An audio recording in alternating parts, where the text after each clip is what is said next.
Pernah nggak kalian menemukan pembeli sarang burung walet atau pengepul sarang burung walet yang kalau mengecek kadar air itu barang atau bahannya itu diremes-remes seperti ini ya? Jadi itu merupakan cara yang salah. Ini sedikit edukasi buat teman-teman pembeli sarang burung walet atau pengepul sarang burung walet. Jadi tolong sebelum harga deal disepakati, sebelum transaksi jual beli tersebut deal, maka kita harus bisa menjaga sarang atau bahan milik petani yang akan kita beli sarangnya. Jadi sebenarnya untuk mengecek kadar sarang burung walet itu tidak perlu diremas-remas seperti ini ya, tidak perlu. Bahkan saya rasa kalau pengepul yang sudah senior itu bisa ngecek sarang itu hanya dengan dipegang sarangnya seperti ini aja ya. Bahkan saya dulu pernah punya bos ya, dia ngecek sarang itu tidak dipegang, bahkan dilihat seperti ini pun bisa. Tapi itu mungkin bagi saya tidak terlalu akurat ya, mungkin perlu ketelitian yang sangat jeli. Tapi intinya untuk mengecek kadar air pada sarang burung walet itu jelas tidak perlu diremes-remes, apalagi sampai dihancurkan, tidak perlu. Pegang seperti ini pun sudah cukup ya. Kita harus bisa menghargai sarang yang akan dibeli, sarang yang akan dijual juga harus kita hargai. Jadi kalau bagi peternak walet yang menemukan pembeli seperti itu, ya ditegur aja, karena saya juga pernah punya pengalaman sarang saya dicek oleh pengepul, oleh bos pengepul. Namun cara mengeceknya itu saya anggap terlalu ekstrim, bahkan sampai bunyi crack, sampai sarang itu pecah. Jadi sarang-sarang saya itu sudah dalam kondisi kering, ya mungkin kadar pun cuman 3-4% aja, tidak sampai di atas 5%, belum sampai yang crack banget. Nah, cuman dicek itu diremes-remes sampai bunyi crack gitu ya. Apalagi pengecekannya itu tidak hanya satu sarang, setiap sarang yang dia pegang selalu diremes-remes seperti ini. Ini cara yang salah, benar-benar cara yang salah.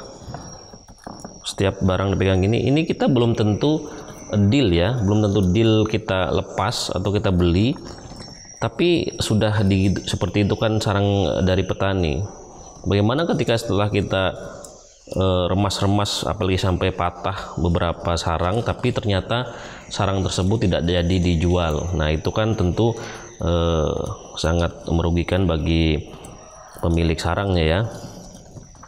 Jadi cara untuk mengecek sarang apakah masih kadar air atau tidak itu jelas bisa dipegang seperti ini aja.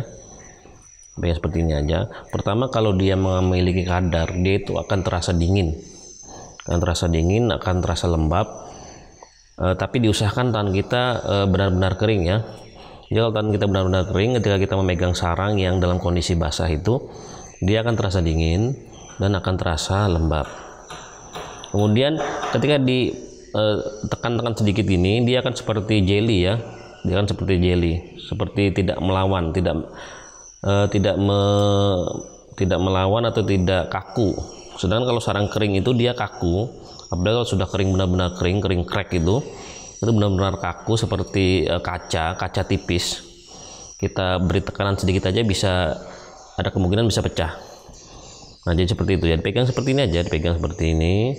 Nah itu sudah kita bisa tahu bahwa sarang itu ada kadar atau tidak. Nah, kalau sarang yang ada kadarnya, tentu harganya pun juga bisa berpengaruh. Biasanya pengepul atau pembeli akan mengurangi sesuai dengan kadar yang diperkirakan. Misalkan kadarnya 8% atau 9% atau bahkan mungkin di atas 10%, maka dari total uang yang diterima nanti akan dikurangi jumlah kadarnya berapa persen. Jadi sebenarnya untuk petani ya, edukasi juga, tidak ada salahnya kita menjual sarang dengan kondisi yang kering. Itu tidak ada salahnya. Keuntungannya kita menjual sarang dengan kondisi kering, kita bisa mempertahankan harga yang cukup tinggi karena kondisi sarang kita kering. Berbeda cerita kalau kondisi sarang kita dalam keadaan basah atau sengaja kita basahi, maka kita tidak akan bisa memberikan perlawanan harga. Kita akan ikut-ikut aja karena memang kondisi barang kita basah. Nah, seperti itu ya. Jadi buat para petani ketika ingin menjual sarang, tidak ada salah kita keringkan dulu sarang kita benar-benar kering. Dan keuntungannya ketika sarang kita kering, maka kita akan bisa menerima dengan harga yang cukup tinggi. Buat para pengepul juga, edukasi juga ya, kalau kita membeli sarang, membeli sarang itu jangan sampai kita menciderai atau merusak sarang yang akan kita beli, apalagi sarang tersebut belum deal kita beli. Jadi seperti itu.